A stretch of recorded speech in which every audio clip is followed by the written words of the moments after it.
couple weeks ago, we talked about Planet of the Apes, one of my favorite movies of all time, and I promised you guys that if you were interested, we'd come back and talk about the rest of the films in the series. Well, demand was overwhelming, and people said, let's talk more Planet of the Apes. So here we are with our second investigation into the Planet of the Apes, Beneath the Planet of the Apes. I think the very unjustly maligned sequel to the original, and perhaps one of the darkest mainstream G-rated movies of all time. My name is Devin Faraci, and this is Badass Digest. So Planet of the Apes was a big hit, and of course it's 2013, so you say, well, it's a big hit, so let's make a sequel. Except, see, the thing is, back in the 60s, nobody did that. Sequels were kind of seen as, like, desperation moves. But Fox got excited. This was an enormous hit, and it had really impacted the popular consciousness. So they decided they wanted to do a sequel, but where do you go from that ending? Damn you all to hell! They ended up going with a guy named Paul Dini. While Rod Serling gets a lot of credit for what he did with Planet of the Apes and that big twist ending, to me, Paul Dini is the real heart of the Apes films as a series. See, Paul Dini was a poet, and Paul Dini was a screenwriter, best known for writing Goldfinger and The Spy Who Came in from the Cold, but he always wanted to do sci-fi. There were a lot of different options on the table, but there was one big element that had to happen. Charlton Heston could barely be in the movie. See, Heston didn't want to come back for a sequel. He thought it was tacky. And they threw a ton of money at him, and Charlton Heston was convinced to come back for just a couple of days, but he had one really big demand. He said, kill me. Make sure I can't come back in another one of these damn movies. I said, sure, we'll kill you off, Chuck. They needed another leading man. They found James Franciscus, who played like a lot of doctor roles, and he kind of bore a resemblance to Heston in that sort of like square-jawed 1960s American man way. So Franciscus plays a pilot who comes to the Planet of the Apes who is searching for Charlton Heston's character.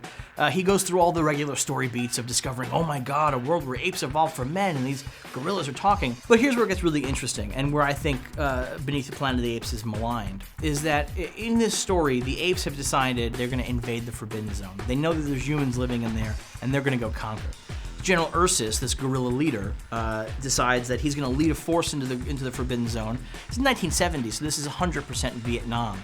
And in fact, just to drive that image home, as the expeditionary force is leaving Ape City, a group of peacenik chimpanzees sit down in the middle of the road, blocking, chanting, "Peace now." I mean, the Apes films were never terribly subtle. This is probably the least subtle political allegory they ever pulled out. What gets interesting is that when we get to the Forbidden Zone and discover these mutants who are living in the ruins of New York City, and by the way, the mutants are living in Grand Central Station and St. Patrick's Cathedral, both of which were redressed sets from Hello, Dolly. This could not be any different in terms of the kinds of movies that are being made on these sets. These mutants are kind of weird. I mean, you'd expect it. They're mutants, right? But they're even weirder than you'd think because they have this whole religious system that is based particularly around worshiping the atomic bomb. See, because as mutants, radiation evolved them into the form they are today, and they consider that holy. And this is where the Apes films, again, each of the films has this really fascinating political subtext.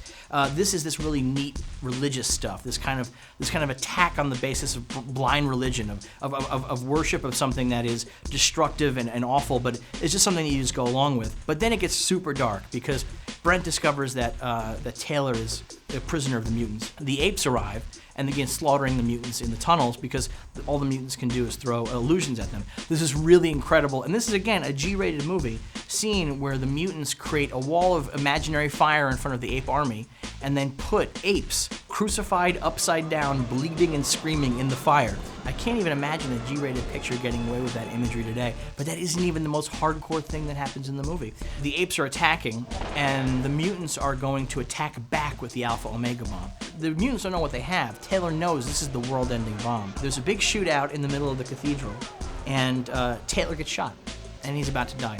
Brent gets shot directly in the head. And Taylor, gut shot and dying, decides that he's had enough. This character, who was the biggest misanthrope of all time, crawls over to the control panel and sets off the bomb. Beneath the Planet of the Apes ends with Charlton Heston blowing up the planet Earth. Again, this is a children's movie whose finale is the hero blowing up all life on Earth. It's crazy. And this is, to me, why Beneath the Planet of the Apes is one of my favorite films in the series, because it's this absolute wackiness of how do we top the Statue of Liberty? I know, we blow up the whole planet. But when this movie became a hit, all of a sudden Fox had to figure out, well, how the hell do we follow up blowing up the Earth? And that's where Escape from the Planet of the Apes, which is a weird time-traveling fish-out-of-water / anti-abortion movie, comes in. And we'll talk about that next time. In the meantime, subscribe so that you don't miss a single episode. Comment below, have you seen Beneath the Planet of the Apes? Who's your favorite mutant? I like the black guy. None of them have names. Do you think that Charlton Heston did the right thing by blowing up the whole goddamn Earth? My name is Devin Faraci, and this is Badass Digest.